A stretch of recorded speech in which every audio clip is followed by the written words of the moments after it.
আসসালামু আলাইকুম। আশা করছি সকলে ভালো আছেন। চায়ের সাথে রোজ রোজ একই বিস্কুট খেতে খেতে বিরক্ত? আজই বানিয়ে নিন একটু ভিন্ন আর মজাদার কিছু, যেটা একবার বানালে মাস জুড়ে খেতে পারবেন। কম সময়ে সহজ উপকরণ দিয়ে তৈরি এই নাস্তা আপনাদের চায়ের আড্ডাকে করে তুলবে আরো স্পেশাল। তো চলুন দেরি না করে শুরু করা যাক রেসিপিটি। শুরুতেই এখানে বাটিতে আমি 1 কাপ পরিমাণ ময়দা নিয়ে নিয়েছি। আপনারা এখানে ময়দার পরিবর্তে আটাও ব্যবহার করতে পারেন। তারপর এখানে দিয়ে দিচ্ছি সামান্য একটু কালো জিরা। কালো জিরার স্বাদ ও গন্ধ বেশি আনার জন্য এটাকে হাতের তালুতে নিয়ে একটু ডলে এর মধ্যে দিয়ে দেব। তারপর এখানে দিয়ে দিচ্ছি স্বাদ মতো কিছুটা লবণ। আর এখানে সামান্য একটু বেকিং পাউডার নিয়েছি, তার মধ্যে দিয়ে দিচ্ছি। এটা কিন্তু বেকিং পাউডার, বেকিং সোডা না। এখন সমস্ত শুকনো উপকরণগুলোকে ভালো করে মিশিয়ে নেব। মিশিয়ে নেওয়া হয়ে গেলে এর মধ্যে আমি 3 চামচের মতো তেল দিয়ে দিয়েছি। তেলের পরিবর্তে আপনারা এখানে চাইলে ঘিউ ব্যবহার করতে পারেন। এবার ময়দার সাথে তেলটাকে ভালো করে বেশ কিছুটা সময় মেখে নিব। বেশ কিছুটা সময় মিশিয়ে নেওয়ার পর যখন দেখবেন ময়দাটা এরকম হাত দিয়ে মুট করলে এরকম দলা পেকে যাচ্ছে, তখন বুঝতে হবে ময়দাটা ভালো করে মিশানো হয়ে গিয়েছে। এ পর্যায়ে এখানে আমি রুমের স্বাভাবিক তাপমাত্রার পানি দিয়ে দিচ্ছি। অল্প অল্প করে পানি দিয়ে একটি ডো তৈরি করে নেব। ডোটা একেবারে সফট হবে না, একটু শক্ত ধরনের ডো এখানে তৈরি করে নেব। পানিটা একবারে দিতে যাবেন না, একটু করে দিয়ে এটাকে মিশিয়ে নেবেন। আমরা রুটি বানাতে যেরকম ময়দাটা খুব মসৃণ করে মেখে নেই, তেমনটা কিন্তু এখানে করব না। শুধু ডোটাকে এভাবে টেনে টেনে এক জায়গায় করে নিয়ে আসবো। আর এটা কিন্তু একেবারে শক্ত হবে না, আবার একেবারে নরম হবে না। এভাবে এক জায়গা করে টেনে একত্রে করতে হবে। এটাকে বলতে গেলে একবারে অগোছালো ভাবে মাখিয়ে নিতে হবে। এখন এটাকে ঢাকনা দিয়ে ঢেকে আমি এটাকে 20 মিনিট রেস্টে রেখে দেবো।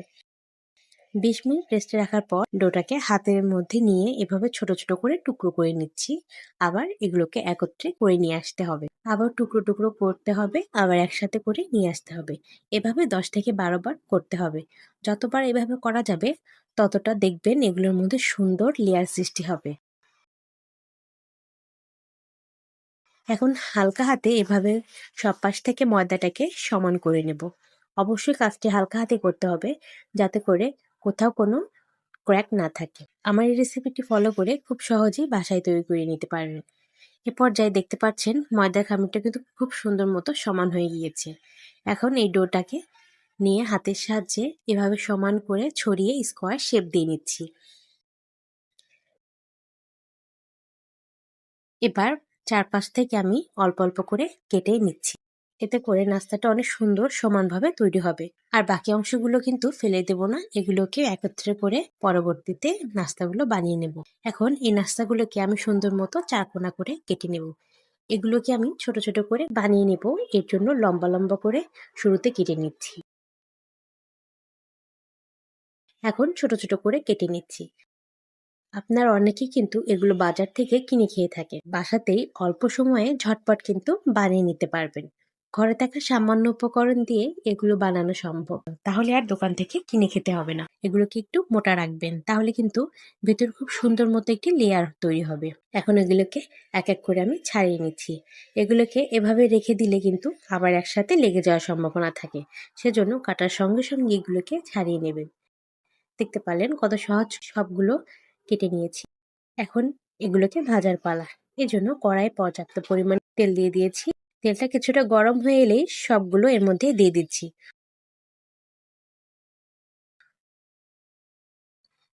এখন এগুলোকে মিডিয়াম লো হিটে পাশ ভেজে নেব। দেখতে পাচ্ছেন কত সুন্দর মতো ফুলে উঠেছে এগুলো। এক পাশ ভাজা হয়ে গেলে এটাকে উল্টে দিচ্ছি। দেখে হয়তো বা বুঝতে পারছেন কত সুন্দর লেয়ার সৃষ্টি হয়েছে। সব পাশ কালার চলে আসলে এগুলোকে উল্টে পাল্টে ভেজে নিতে হবে। আর শুরু থেকে শেষ পর্যন্ত চুলার আঁচটা কিন্তু একই অবস্থায় রাখতে হবে। আঁচটা বাড়িয়ে যদি ভাজতে যান তাহলে কিন্তু এগুলো পুড়ে যাবে। এগুলোর মধ্যে সুন্দর একটি কালার চলে আসলে এগুলোকে আমি তেল থেকে উঠিয়ে নিচ্ছি। আশা করছি আজকের রেসিপিটি আপনাদের কাছে ভালো লেগেছে।